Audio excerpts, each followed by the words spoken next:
नमस्कार दोस्तों, मैं हूं आपका दोस्त लोकेश साहू और आप देख रहे हैं लोकेश छत्तीसगढ़िया यूट्यूब चैनल। आप सभी साथियों का हमारे इस चैनल पर बहुत बहुत स्वागत है। दोस्तों, इस वीडियो के अंदर हम प्रदेश के सभी वर्गों के कर्मचारियों के गंभीर मुद्दों के बारे में बात करेंगे। दोस्तों, जैसे कि आप सभी साथियों को पता होगा, विधानसभा चुनाव 2023 के समय में छत्तीसगढ़ बीजेपी के द्वारा अपने घोषणा पत्र में यानी कि मोदी की गारंटी में प्रदेश के नियमित कर्मचारियों के लिए केंद्र के समान देय तिथि से एरियर्स सहित डीए, इसके अलावा पुराने डीए के काटे गई एरियर्स राशि को कर्मचारियों के जीपीएफ अकाउंट में समायोजित करने का वादा किया गया था। आज 29 फरवरी हो चुका है और अगले 10 से 12 दिनों के अंदर अंदर फिर से आचार संहिता लागू हो सकती है और अभी तक डीए का कोई अता पता नहीं है। इसके अलावा अनियमित कर्मचारियों की विभिन्न समस्याओं को लेकर 100 दिनों के अंदर एक कमेटी गठित करने का भी वादा किया गया था। इसको लेकर भी सहायक सरकार के द्वारा अभी तक कोई ऐलान नहीं किया गया है, जबकि कमेटी गठित करने में अभी सरकार का 1 रुपया खर्च होने वाला नहीं है। इसके अलावा प्रदेश के सहायक शिक्षकों के वेतन विसंगति को दूर करते हुए सभी विभागों के कर्मचारियों को क्रमोन्नति का लाभ देने का भी गारंटी दिया गया था। इसके अलावा प्रदेश के पंचायत सचिवों को नियमित करते हुए उनके बकाया एरियर्स को भी जीपीएफ अकाउंट में समायोजित करने का भी गारंटी दिया गया था। इसके अलावा सरकार बनने पर स्वास्थ्य विभाग में कार्यरत मितानिन कर्मियों को 50% वेतन वृद्धि का लाभ देने का भी वादा किया गया था। इसके अलावा केंद्र से मितानिन यानी कि आशा कर्मचारियों को एनएचएम के अंतर्गत स्थायी रूप से लिए जाने का भी गारंटी उनको भी दिया गया था। इसके अलावा स्कूल शिक्षा विभाग में कार्यरत रसोईया कर्मियों और स्कूल सफाई कर्मचारियों को भी 50% वेतन वृद्धि करने का उनको भी गारंटी दिया गया था। दोस्तों, चुनाव के समय छत्तीसगढ़ बीजेपी के द्वारा प्रदेश के कर्मचारियों को इसी प्रकार के कई गारंटी दिए गए थे, लेकिन दोस्तों दुखी मन से यह कहना पड़ रहा है कि शायद सरकार की अब तक 8 से 9 कैबिनेट बैठक हो चुकी है और बाकायदा बजट भी पेश किया जा चुका है, लेकिन अभी तक कर्मचारियों से किया गया एक भी वादा को पूरा नहीं किया गया है।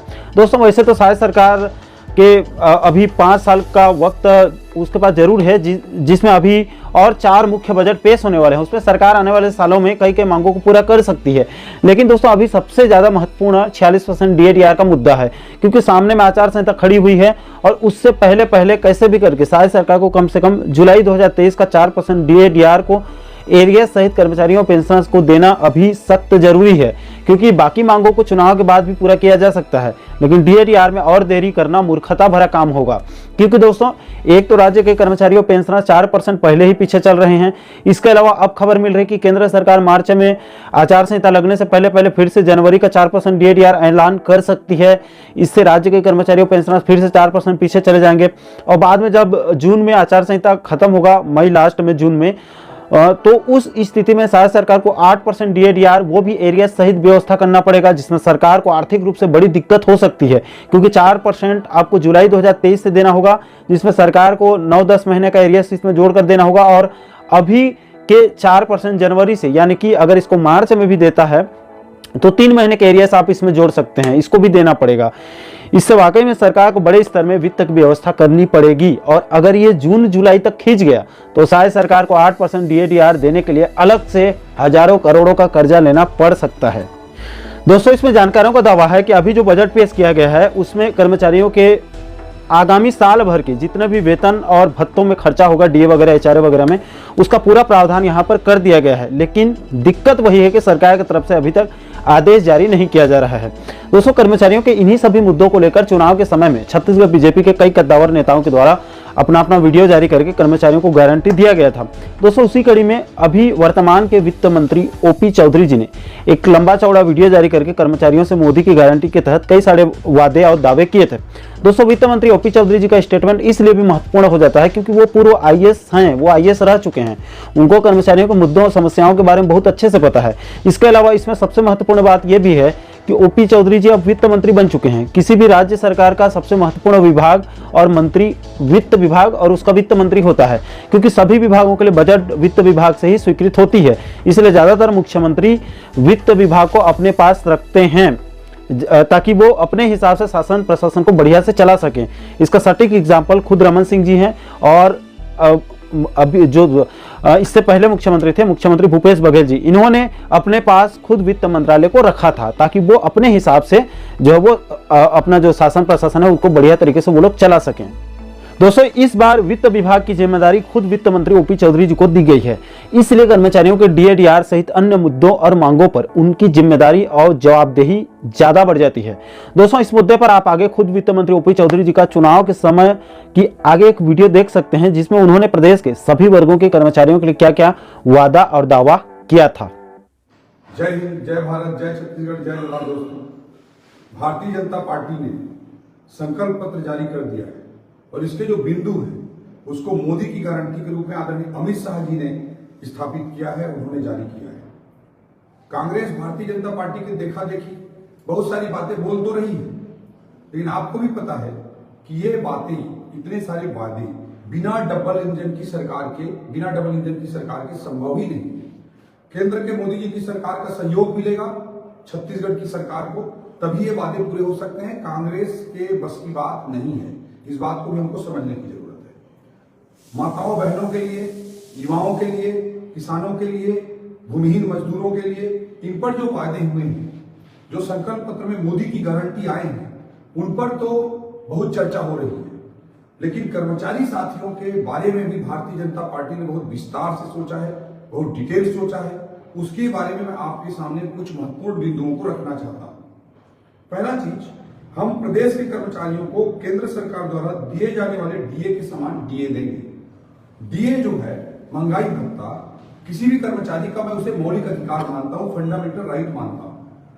जब इन्फ्लेशन होता है विकासशील देश में, मुद्रास्फीति होती है, महंगाई बढ़ती है, तो उसके अनुरूप डीए के राशि को केंद्र के कर्मचारियों के लिए बढ़ाया जाता है।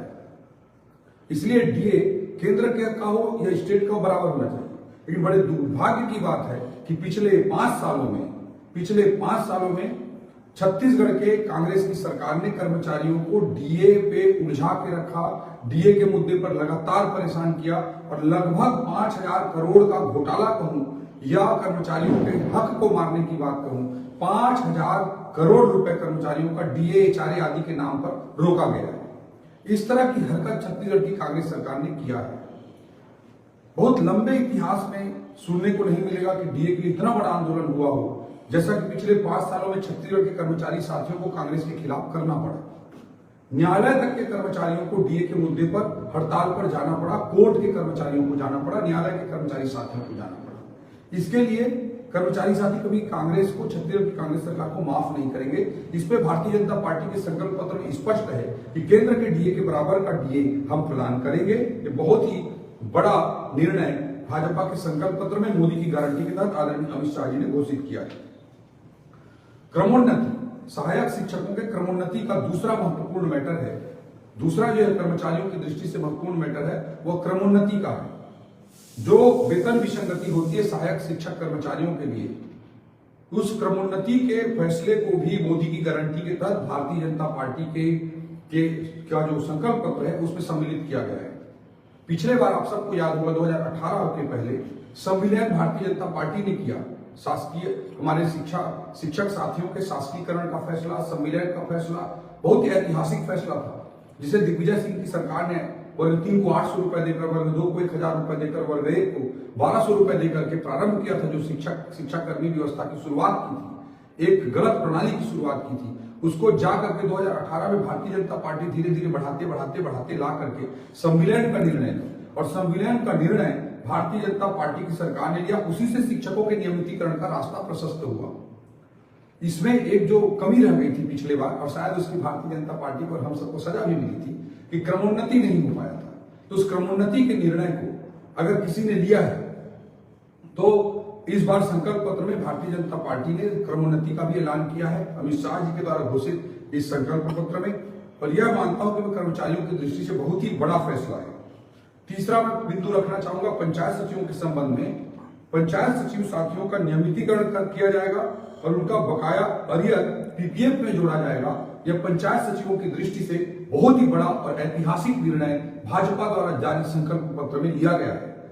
ये सारे बिंदु संकल्प पत्र में कहीं कोई बिंदु कहीं है, कोई बिंदु कहीं है, तो बहुत सारा दिख नहीं पा रहा है, लेकिन हाईलाइट करके इतने बड़े जो निर्णय भाजपा ने संकल्प पत्र के माध्यम से मोदी की गारंटी के तहत लिए हैं, इसको हमको अप्रिशिएट करने की और समझने की जरूरत है। चौथा बिंदु मैं कहना चाहूंगा कि नियमितीकरण, स्थायीकरण, संविदा कर्मचारियों का, दैनिक वेतन भोगी कर्मचारियों का बहुत ही बड़ा विषय है। दोस्तों, कई साथियों ने मुझे फोन भी किया कि नियमितीकरण के मामले में क्या स्टैंड है। जो बहुत स्पष्ट स्टैंड है भारतीय जनता पार्टी के मध्य प्रदेश की सरकार को, आप जानते हैं शिवराज सिंह चौहान जी वाली सरकार को, वहां तो कोई घोषणा पत्र में वादा नहीं किया गया था। फिर भी स्थायीकरण के बारे में एक अच्छा ऐतिहासिक निर्णय मध्य प्रदेश में हुआ है। इसी तरह से हरियाणा सरकार में आप जाकर देख सकते हैं, वहां भी एक बड़ा ऐतिहासिक निर्णय जो कर्मचारियों के स्थायीकरण नियमितीकरण के संदर्भ में लिया गया है। भारतीय जनता पार्टी ही कर्मचारियों की हिमायती सरकार रही है, हमेशा कर्मचारियों का पक्ष लेती रही है। इसमें कमेटी के बारे में डिसीजन लिया गया है। कमेटी में संविदा दैनिक वेतनभोगी कर्मचारियों को भी समिति में सम्मिलित करने की बात कही गई है। मैं आप सब लोगों को विश्वास दिलाना चाहता हूं कि स्थायीकरण का रास्ता, नियमितीकरण का रास्ता भारतीय जनता पार्टी ही प्रशस्त करेगी और आपका ओपी चौधरी आप लोगों के इस अधिकार के लिए हमेशा संकल्पबद्ध होकर, प्रतिबद्ध होकर ये लड़ाई आप लोगों के लिए लड़ता रहेगा।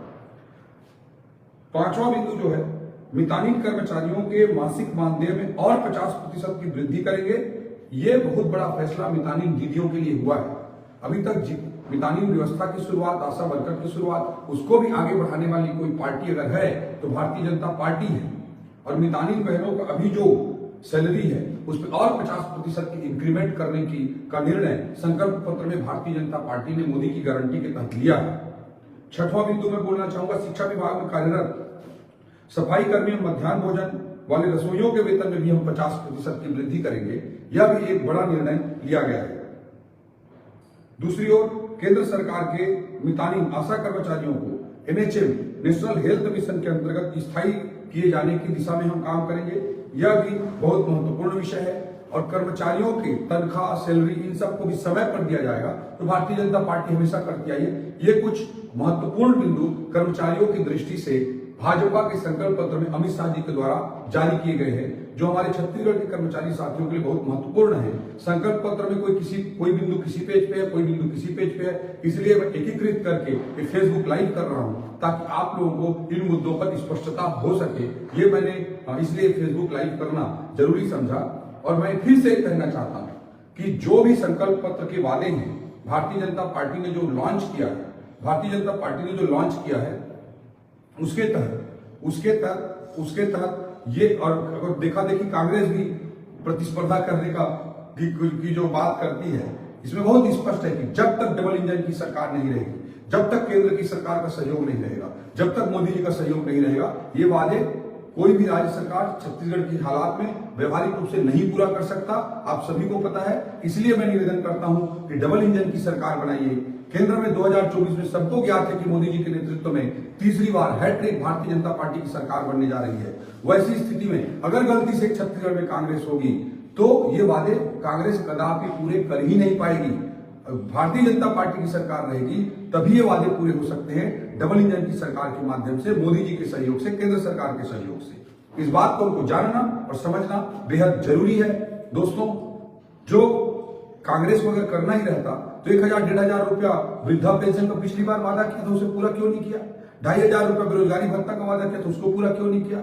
शराबबंदी का वादा किया था, उसको पूरा क्यों नहीं किया? स्व सहायता समूहों के कर्जा माफी का वादा किया था, उसको पूरा नहीं किया? किसानों का कर्जा माफी पूरा क्यों नहीं किया? ऐसे एक नहीं सैकड़ों बिंदु हैं जिसको इन्होंने ध्यान ही नहीं दिया। आज मैं बोलना चाहता हूं, भारतीय जनता पार्टी की डबल इंजन की सरकार की छत्तीसगढ़ में जरूरत है और तभी जो किसान भाइयों को, माताओं बहनों को, भूमिहीन साथियों को, युवाओं को, जो कर्मचारियों को जो संकल्प पत्र में बिंदु शामिल किए गए हैं वो भाजपा ही पूरा कर सकती है। डबल इंजन की सरकार के माध्यम से पूरा कर सकती है, मोदी जी के सहयोग से पूरा कर सकती है। इन महत्वपूर्ण बिंदुओं को मैं आपके सामने रखना चाहता था। जय हिंद, जय भारत, जय छत्तीसगढ़, जय जोहार।